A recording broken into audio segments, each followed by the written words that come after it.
ایک دن یونیورسٹی میں ایان کی ملاقات ہدا سے ہوئی، ایک خوش مزاج ہنستی مسکراتی لڑکی، لیکن اس کے ارد گرد روشنی نہیں تھی، نہ سفید نہ سرخ، کچھ بھی نہیں، ایک خلا، ایک اندھیری خاموشی۔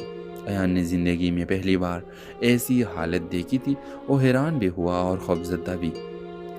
ہدا بہت اچھی تھی، ہمیشہ دوسرے کی مدد کرتی، ایان اس کی طرف کھینچتا چلا گیا، لیکن ہر رات اس کے ذہن میں ایک ہی سوال لوٹتا، اگر روشنی نہیں تو پھر وہ ہے کیا؟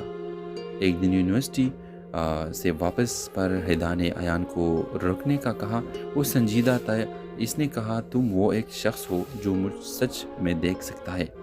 ایان چونکا۔ ہدا نے بتایا کہ وہ انسان نہیں ہے، وہ ایک روشنی کی محافظ ہے جو ایک زمانے سے انسانوں کی حفاظت کر رہی ہے۔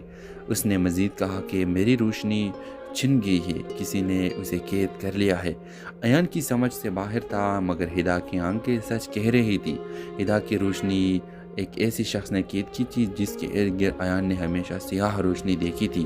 یونیورسٹی کا ایک پروفیسر ڈاکٹر زوار، وہ سائنسی تجربات کے ذریعے روحانی توانائی چرانے کی کوشش کر رہا تھا، اور ہدا جیسی ہستیوں کو قید کر کے طاقت حاصل کرنا چاہتا تھا۔ ہدا اور ایان مل کر پروفیسر کے لیب تک پہنچے۔ وہاں سینکڑوں روشنی کے شیشے تھے، کچھ سفید، کچھ سرخ، کچھ نیلی، اور ایک شیشے میں ہدا کی روشنی قید تھی جو دھیرے دھیرے بجھ رہی تھی۔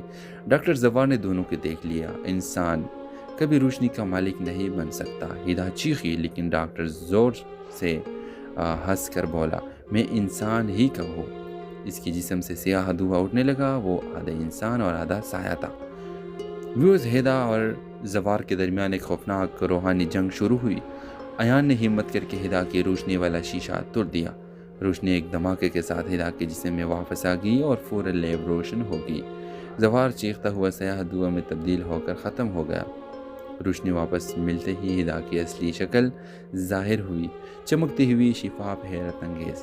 ہدا نے ایان سے کہا، تم نے مجھے بچا کر انسانوں کو بچایا ہے، لیکن اب مجھے اپنے جہان واپس جانا ہوگا۔ ایان نے